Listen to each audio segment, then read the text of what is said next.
Hi people, welcome to Blue K Jazz Dance. I want to share with people, how does a art form die, a social dance die within a community? Yeah, think about African diaspora dances. Everyone that's come near enough, that's come into this world, has been debased by the elite society or the dominant group in the society. Do you understand? It's important that people understand it.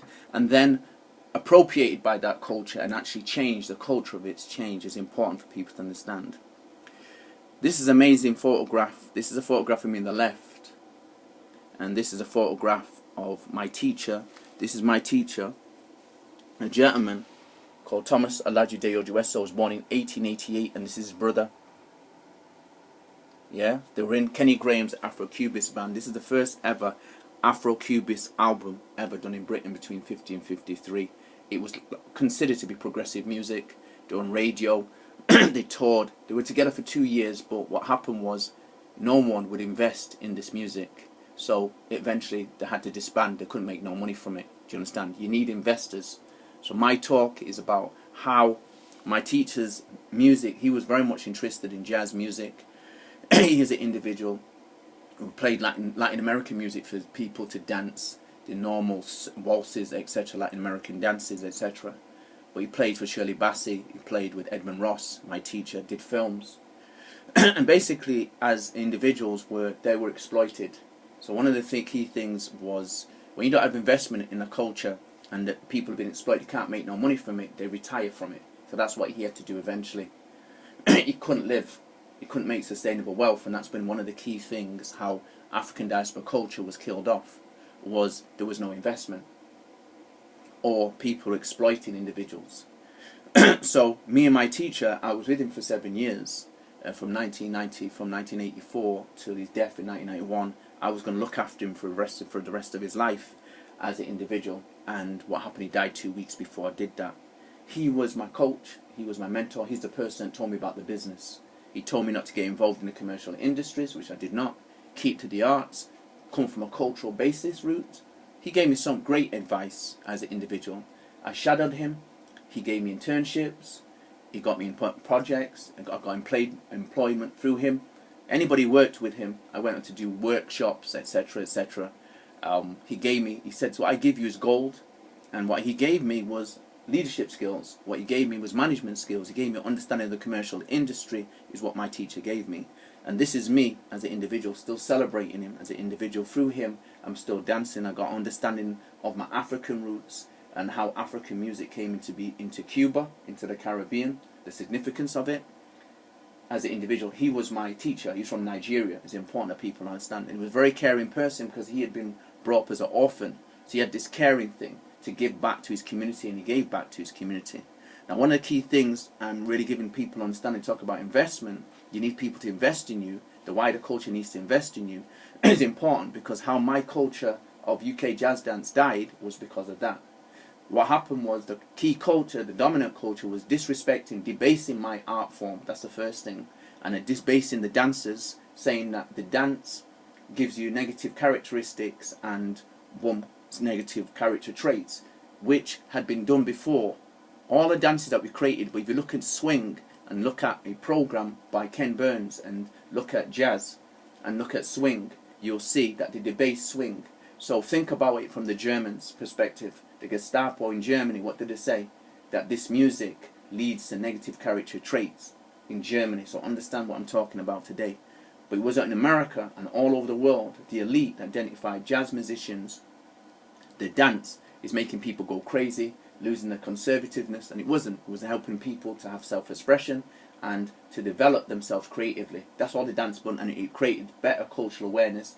And if you don't learn anything about health, you'll learn that dance has 10 or 12 different amazing benefits for health, and they didn't want this. They didn't want it because of hatred. So I talk about the investment in my art form. There was no investment in my jazz dance art form, so it led to many of the dancers leaving the north and going to the south. I refused to do that as an individual. One, because I knew I was staying. I'm not going to go into the commercial industries. I stayed with the arts. I was very politicized, and I was aware of the history of what jazz had done. Jazz had been basically 99.9% of the positive images of women, 99% of the positive images of males was kept away, has been hidden away. And what happened? People created a climate of hatred against musicians. Everybody takes drugs. That was not true. Do you understand? They're violent. That's not true. So you hear the musicians talk about, everybody focused on, you know, the musicians that took drugs. They focused on the musicians that were seen to be a bit aggressive. But they were less than 1% of the population of musicians. 99.9% of the individuals, people didn't focus on them. Do you understand what I'm saying? The media didn't focus on them. Eurocentric writing from day one, from phonology, from slavery, from scientific racism, always portrayed, always fueled that black males were this, that, boom, boom, boom. Okay? African diaspora women were written out of history. Made out to be the predators of sex and this and that. They did all this. Well, what happened? That's untrue. African diaspora women are the most raped women in the world by Western males. The most inbred women in the world by Western males. Have faced the most trauma in the world, being kidnapped, raped, mutilated, used for prostitution. It's important that people understand what I'm saying here today. Because they're stereotyped and you don't see it. And most importantly, they're not written about. Do you understand? In that stereotype, they're marginalized and a stereotype's been thrown out. They're just prostitutes. They're just predators of sex. They deserve what they get. No, they don't deserve what they get. And my work as an individual is to talk about my art form died, was killed off deliberately. You hear me talk about it. And the key individuals did that. Western DJs did that. And the story that needs to come out. I'm a trailblazer. One of my legacy of leadership is I went to an all-white school. And I was an individual that taught a lot of people dancing, our social dancing. Disco was a huge thing. People wanted to learn soul dancing and disco dancing. Yeah, some ska. I was the individual that taught many Western kids our dancing. People got that. It's important that people. Because of my all-white schools, I got invited to parties. So when you're growing up, I taught a lot of Western kids. I went to a lot of church discos, and church discos was mainly hardly black kids were there. Again, all-white crowd. I taught them this. I became an individual who was known as a disco trailblazer, a club trailblazer, and a party trailblazer, white party trailblazers. I very much was an individual who was working with students, and students used to invite me to the parties. I used to go to some of the events they used to do. They used to get me in. Do you understand? And I became a trailblazer. So you have something called club trailblazers, because we were marginalized, socially excluded from the mainstream society. People had to understand the significance. We didn't do that deliberately. That was done by society. And some of the key things have fueled that. African diaspora people don't want to mix with others. That is so untrue.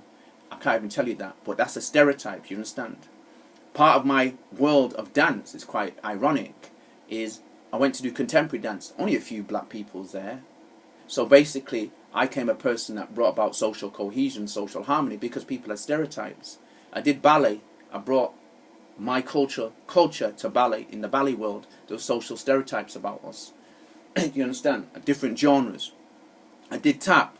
Few black people was in my class. I did modern dance. Few black people in my class. I did experimental dance, theatre, and music. Few black people in my class. When I went to Bedford to study dance performance certificate, dance and sports teacher training, I was the only male in my class, that's first of all, and I was one of the few black people actually in Bedford Higher Education College. I was a few of them. Again, dance, because it was a big thing for some people to learn, I taught them dancing. Do you understand? I brought about social, cultural harmony within the Bedford College because I created events to break stereotypes about us. Because unfortunately, most of my life, I've lived in environments which is unhealthy, that a lot of people have stereotypes about us because they're not educated about us. And most importantly, you need to understand we weren't educated about ourselves. So one of my legacies, I re-educated myself to understand myself, to be more self-aware about who I was. And started to understand if someone doesn't get up and do it, what happens is, if someone doesn't get up and share their culture, learn their culture, someone doesn't get up and has a history, has a program, has initiatives to break stereotypes, we're going to live in unhealthy environments. And that's how I live my life. Tommy, he as an individual was very much a person into creating harmony. He did what I did. He moved among different cultures, sharing his culture among people who wanted to learn, or some people who were ignorant. He found some people ignorant at first because of their history, and he understood that like I understand it as an individual. But my art form, soul jazz and Latin jazz, was killed off. Do you understand? Because what happened was society at large didn't want these art forms to become popular. People stereotype the art forms, Latin jazz, soul jazz, UK jazz dance, what I'm a pioneer of, was not invested in. The biggest investment you can have is basically one, competitions, official competitions. That is how tap is known. Master Juba came to be known, the father of jazz, came to know the competitions. And if anybody knows anything about American dance, is two things how the dance got to be known. One, through competitions, that's one. And two, from productions that they created and then were taught. People understand that's how it was taught, that's how it got to be known. Three, people left United States and they brought to other cultures who were more conducive to accepting their culture. And that happened sometime in France, that happened in Europe, that happened in Britain. Still, at the same time, the dancers could not get credibility. Yeah? So Budley Bradley is a prime example of this. Okay? Budley Bradley was a dancer that came here in the 30s to Britain. He taught many tap dancers, produced and choreographed, but they would not give him no credibility in films, no credibility in shows. Other people got the credit. That's the type of thing that happened to dancers, and that's why I talk about exploitation. It's important. Thirdly, was another way, what happened in the United States, in Hollywood, black dancers were teaching, coaching white dancers to dance on stage, but they could get no credibility for it. They got money, but they could get no credibility, no recognition. So their names were lost in history. Their legacy of leadership was lost in history. So what came important to me was about my legacy of leadership. It's not about money. It's important that your legacy exists so your children can build on it, so your community can build on it. So that was important to me. And I talk about there's been a lack of investment in our legacy of leadership. So all my life I've kept documentation of my development of who I am. And that's proved pivotal in the sense of me being a British representative in Europe when I've gone there. I don't just talk about UK jazz dance. I showed them UK jazz dance. I kept my styles alive. I showed them the evolution. So this is a picture of me on the left in 2011, me in the first ever Mixed Movement Festival. I'm the face of it. Not just a dancer in it. I'm the face of the advertising. And that's important.